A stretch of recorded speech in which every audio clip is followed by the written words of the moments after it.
वेगळं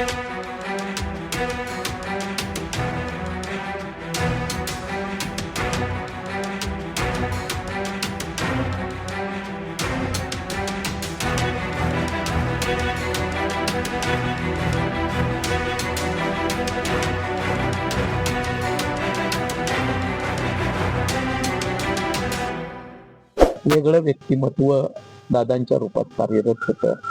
नव्यानं आलेल्या आपल्याला सहकारी आमदारांना आर्थिक न्याय कसा मिळेल, अर्थसंकल्पातल्या तरतुदी त्यांच्या विभागात कशा पदरी पडतील यासाठी दादा कायम सावध असायचे आणि प्रत्येक आमदाराला पुरवणी मागण्यांच्या माध्यमातून अर्थसंकल्पातून त्यांनी सुचवलेल्या कामाला निधी देऊन ती कामं मार्गस्थ लावण्यात दादांचा कायम दृष्टिकोन राहिलेला आहे.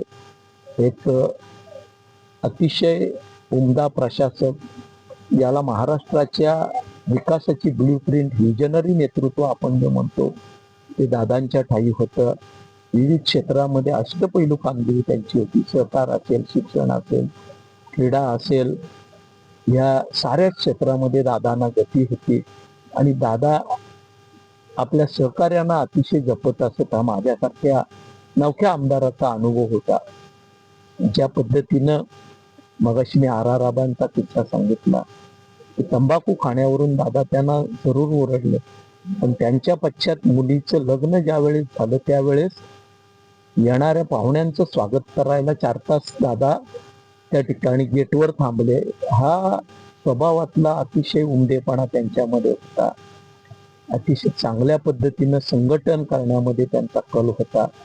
केलेली संघटना अभेद्य कशी राहील, आपले सहकारी मजबूत कसे होतील, त्या दृष्टीनं दादा हर प्रकारे सहकार्य या आम्हा साऱ्यांनाच करायचे.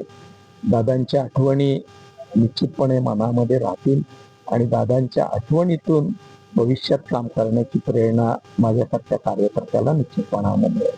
सभागृहामध्ये दादा ज्यावेळेस त्यांचे विचार मांडायला उभे राहायचे त्यावेळेस अखंड सर्व सभागृह त्यांच्याकडे बघायचे.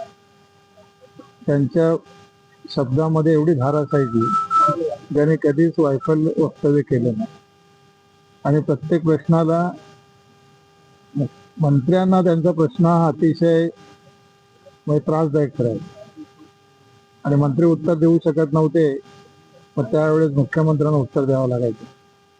खऱ्या अर्थानं विरोधी बाकावर सुद्धा बसून मी जणू काही सरकारचाच प्रतिनिधी आहे किंवा सरकारी पक्षात आहे असं वक्तव्य, विचार त्यांचा त्यावेळेस आम्हाला बघायला मिळाला. त्यामुळे सरकारने सुद्धा त्यांना अतिशय चांगली म्हणजे त्यांना चांगल्या प्रकारे मान सन्मान द्यायचे. पण एखादा विचार त्यांनी मांडला तर त्या विचाराला उत्तर हा त्याच अधिवेशनामध्ये देण्याचं धाडस सरकारला होत नव्हतं.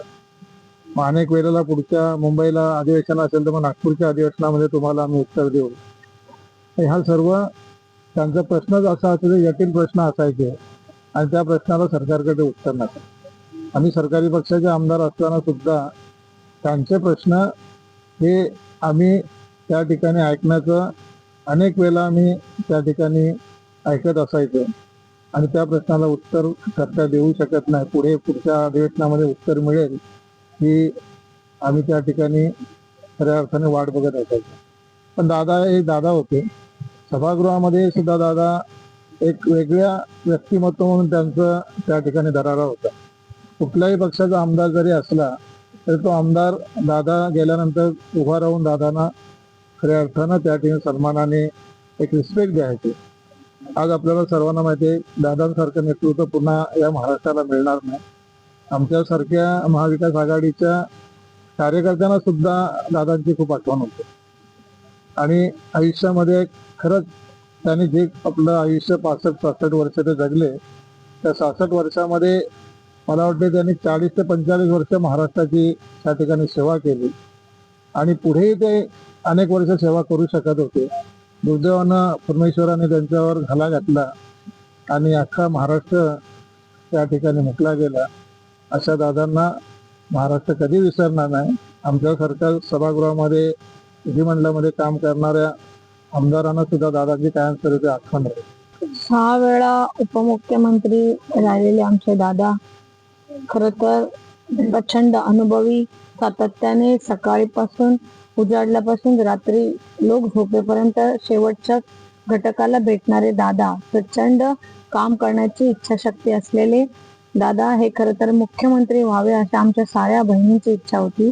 मी अजितानंद पवार महाराष्ट्र राज्याचा मुख्यमंत्री म्हणून शपथ घेतो की असं ऐकण्याचं स्वप्न आमचं अपुरं राहिलं.